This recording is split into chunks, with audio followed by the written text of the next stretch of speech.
제가 이순신의 인맥 경영에 대해서 좀 말씀을 드리려고 해요. 휴먼 네트워크가 얼마나 중요한가. 군대의 지휘관이나, 그죠? 기업의 경영자나, 국가의 지도자나, 이 CEO들에게 가장 중요한 것은 사람을 잘 관리하는 일입니다. 어떤 조직에서나, 어떤 업무에서나 결국 사람을 통해서 모든 일이 이루어지기 때문에 그렇습니다. 이순신에게도 사람을 쓰는 분명한 두 가지 원칙이 있었어요. 하나는 다른 사람을 쓰는 원칙, 또 다른 하나는 자기 자신을 쓰는 원칙입니다. 다른 사람을 쓰는 원칙을 먼저 보겠습니다. 여러분, 인사가 만사라는 말 다 들어보셨잖아요. 적재를 적소에 배치해야 된다. 다 아는 얘기입니다. 그러자면 이편무방을 해야 된다. 이게 무슨 얘기냐면 유교 사회에서 인재 등용의 대원칙이 이편무방입니다. 사람을 쓸 때는 유능하고 현명한 사람을 세우되 친소와 기천에 부속받자. 내가 잘 아는 사람만 쓰는 게 아니라 그 일을 잘 할 수 있는 전문가를 쓰라는 거예요. 내 편 가르지 말고 그 일을 잘하는 전문가를 쓰라는 거예요. 인사의 원칙입니다. 이런 얘기하면 여러분 내가 무슨 얘기하고 싶은지 아시겠죠? 그 얘기는 안 합니다. 자, 이순신은요, 그래서 전문가를 썼다는 거예요. 아까 말씀드렸잖아요. 배를 만드는 나대용, 감조군관. 이 사람을 발탁을 해서 배를 만드는 감조군관으로 썼어요. 문관, 정경달이라는 사람을, 이 사람 문관입니다. 종삼품까지 올라와서 선산 부사까지 지낸 아주 고급 문관. 굉장히 머리가 크죠. 자기는 정삼품인데. 물론 이제 통제사가 돼서 종이품이 됐지만. 이 사람을 자기 비서실장이 종사관으로 임금에게 장계를 올렸어요. 자기 밑에도 무관들이, 장수들이 뭐 똑똑한 무관들이 많은데 둔전을 경작한다든지 물자를 조달한다든지 하는 일들은 문관이 해야 된다. 그 문관이에요, 이 사람은. 이순신 밑에는 다 무장들만 있는. 어용담, 이 참모장인데요. 이분이 이 남해안에서 자라가지고 서로 물길이 아주 전문가예요. 이분을 참모장으로 쓰게 해달라고 임금한테 또 장계를 해요. 수군이니까. 물길 전문가가 필요해요. 그러니까 그 일을 잘할 수 있는 전문가를 쓰는 건 사람을 쓴다는. 남을 쓴다는 것은 네 편 내 편 가리고 뭐 친하고 이런 것 따지면 안 되는 거예요. 이순신이 자기를 쓰는 원칙은 어땠을까요? 이런 생각을 하고 있기 때문에 자기 자신을 쓰는 원칙도 굉장히 철저했어요. 그래서 이순신이 이순신 시를 많이 쓰셨죠. 시조를 많이 남겨놨는데 그 중에 유명한 시가 있어요. 이 사람을 쓰는, 자기를 쓰는 원칙에 대해서 시를 써놓은 거예요. 뭐라고 써놨냐? 장부 생세, 대장부 세상에 태어나서 용죽 효사 이축. 쓰임을 받으면 죽을 힘을 다해서 충성할 것이고 불용죽 경야 조기. 쓰임을 받지 못하면 농사 짓고 살면 그뿐이라는 거죠. 양미요인 절규. 권세 있는 자의 아첨하여 뜬 영화를 구하는 것은 오치야. 내가 부끄러워하는 바이라. 이분이 자기를 쓰는 원칙입니다. 그러니까 이분은 절대로 부정한 청탁은 하지도 않았고 받지도 않았다. 이런 일화가 있습니다. 어느 날 이순신에게 여러분 잘 아시는 이조판서 율곡이이가 유성룡을 시켜서 한번 만나보자고 그래요. 근데 이분이 같은 덕수이씨 종씨예요. 혹시 여기 덕수이씨 계세요? 그런데 이순신이 뭐라 그러냐면 딱 거절하는 거예요. 이조판서가 만나자는데 뭐라고 거절하냐. 내가 같은 문중이라, 같은 덕수이시라 만날 수는 있지만 그분이 이조 판사라는 이 공직자의 임용을 하는 인사권을 쥐고 있는 그 자리에 있는 한은 내가 만날 수 없다는 거예요. 바보 이순신. 어느 날 병조판서 김기영이라는 사람이 자신의 서녀를 이순신한테 주겠다. 이순신이 이미 결혼을 했으니까요. 사위 삼겠다는 거예요. 그 이순신이 한 칼에 거절해요.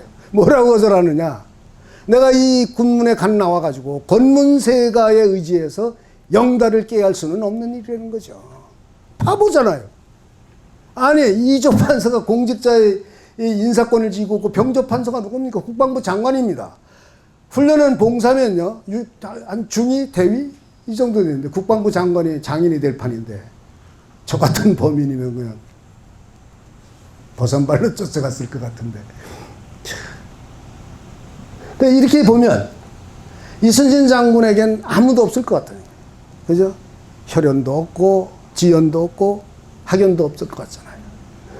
근데 놀라운 것은 제가 난중일기를 분석해 보니까 이순신이 아주 화려한 인맥을 구축하고 있는 거예요. 화려한 이순신을 모함하고 시기하는 그런 대신들도 많지만 이순신을 도와주는 조종 대신들이 화려하게 있는 거예요. 이게 어떻게 가능했을까? 제가 난중일기에서 찾아봤어요. 난중일기를 보면 곳곳에 편지를 씁니다. 이순신이. 어느 날 아침에는 각처에 연암의 통에 편지를 썼다는 거예요. 어느 날 아침에 편지 14통을 썼다는 겁니다. 여러분 지금처럼 컴퓨터 키보드 두드려서 이메일로 SNS 트위터 페이스북에 올리는 편지가 아니에요. 밤새 먹을 갈아야 돼. 붓을 놀려서 한지에 쓰는 편지를 아침에 14통을 썼다? 연애 편지라도 그렇게 못 쓸 겁니다. 누구에게 편지를 썼나? 하고 봤더니 이렇게 써 있어요. 을미년 4월 12일 날 일기를 보면 영의정 유성룡, 그죠? 우의정 정탁, 진율사 이축에 답장이 왔다. 답장이 뭡니까? 편지를 해서 되돌아오는 게 답장이잖아요. 이분들은 누구예요? 영의정, 우의정, 진율사 다 정일품 조정의 핵심 실세들입니다. 이순신의 난중일기를 분석을 해보면 이순신이 편지를 나눈 사람들이요, 의정부 6조 3사가 다 들어있어요.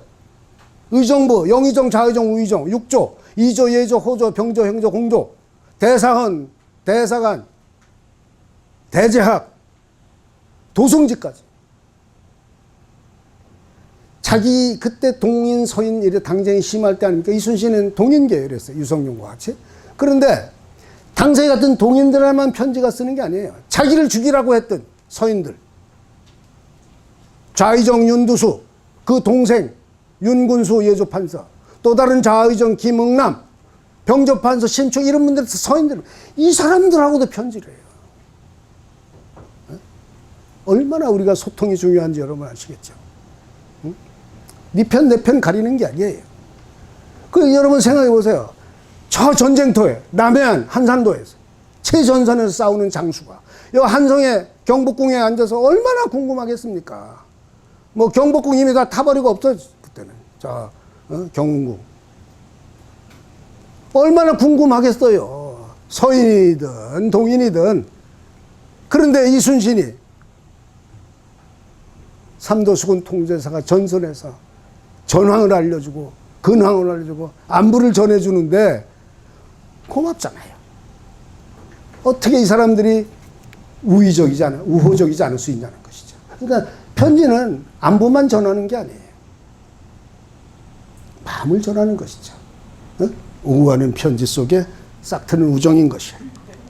그죠? 난중일기를 보면 곳곳에 뭘 이순신이 주었다, 바쳤다, 보냈다, 들려보냈다, 봉에 올렸다, 뭘 그리 주었다는 얘기가 그렇게 많아요. 저는 처음에 이순신도 이렇게 뇌물을 많이 바쳤나. 내가 아는 이순신 그런 분이 아닌데. 그런데요, 난중일기 보면 절대로 이분이 금전을 바쳤다, 폐물을 바쳤다 이런 건 없대요. 기껏해야 화살, 패도, 종이, 부채 이런 것들이에요. 가족심, 집심. 여기 한번 보실래요? 이게 95년 9월 17일 날 유자 30개를 영의정에게 붙였다. 여러분, 유자 30개 한 봉다리잖아요.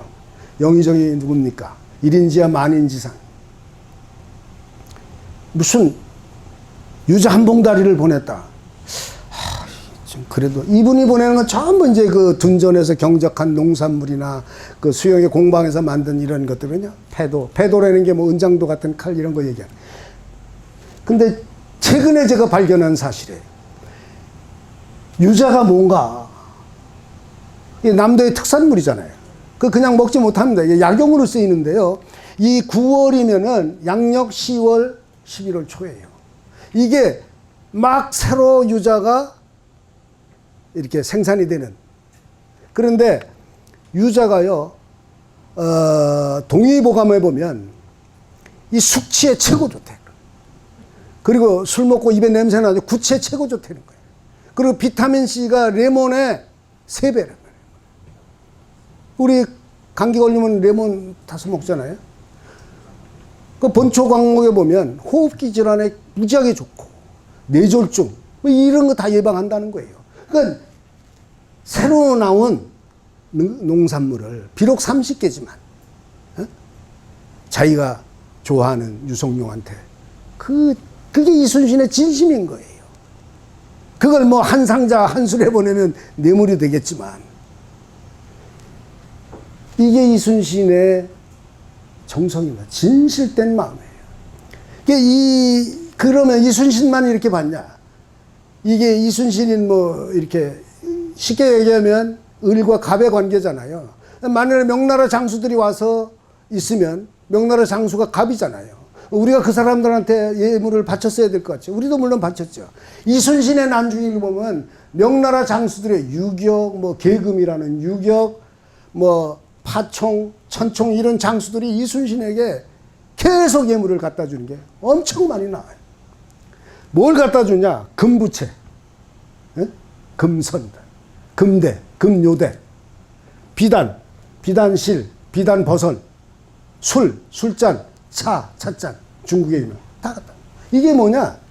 마음을 전하는 거예요. 주고받는 예물 속에 싹 트는 우정이에요. 자, 정성으로 건네는 술잔입니다. 이순신의 난중을 읽으면 술을 마셨다는 이야기가 곳곳에 등장해요. 이순신은 술을 많이 마셨어요. 그런데 이순신이 물론 뭐 술을 좋아하지 않으면 못 드셨겠지만 이순신 장군도 술을 많이 좋아하신 것 같아요. 근데 이순신 장군은 절대로 술을 혼자 마시지 않습니다. 늘 부하들하고 같이 마셔요. 많이 마시지도 않아요. 많이 마시고 힘들었다는 날은 꼭 써요. 죽을 뻔했다. 예? 감기에 걸려가지고 토사광란이 나가지고 술을 먹으면 나을까 해서 소주를 먹었다가 아주 밤새 죽을 뻔했다. 그런 얘기 있어요. 여기 이런 기록이 있어요. 술잔 40배를 돌리고 밤이 깊도록 뛰놀게 한 것은 스스로만 즐기려 한 것이 아니라 오랫동안 고생하는 장병들의 노고를 풀어주기 위한 것이다. 이게 언제냐 하면요. 병신년 5월 5일 단오날이에요. 단오날. 단오날 명절날입니다. 회식을 한 거예요. 회식. 그러니까 도체사 도원서들하고 마시는 술은 전황을 토로하는 거예요. 장수들, 동료들하고 마시는 거는 단합도. 그리고 휘하장졸들과는 사기를 진작하는 술. 이렇게 했더니 이순신이 어려움에 당했을 때 정년에 이순신이 죽을 뻔했잖아요. 이분들이 다 이순신 죽이면 안 된다. 정탁, 정경달, 황대중 이런 분들이 이 황대중 같은 사람은 의병장인데 의금부 감옥 앞에 27일 내내 머리를 풀고 농성을 하면서 이순신 살려달라고. 이순신이 살아나. 이런 인맥들이 막강한 네트워크가 화려하게 작동을 하는 거예요. 가장 어려울 때. 어려울 때 도와주는 사람. 위기일 때 믿어주는 사람. 힘이 들 때 힘이 되어주는 사람. 이런 사람, 이런 네트워크. 이순신이 스스로 만들어갔다는 것이죠. 스스로. 이것이 이순신의 인맥경영입니다. 자, 마지막으로 그럼 과연 이순신의 답은 뭐냐? 우리가 이순신한테 뭘 배워야 되냐? 거의 2시간 가까이 제가 말씀을 드렸습니다마는 지금 우리가 굉장히 어렵지 않습니까? 너도 나도 이순신을 이야기하고 임진왜란을 이야기합니다.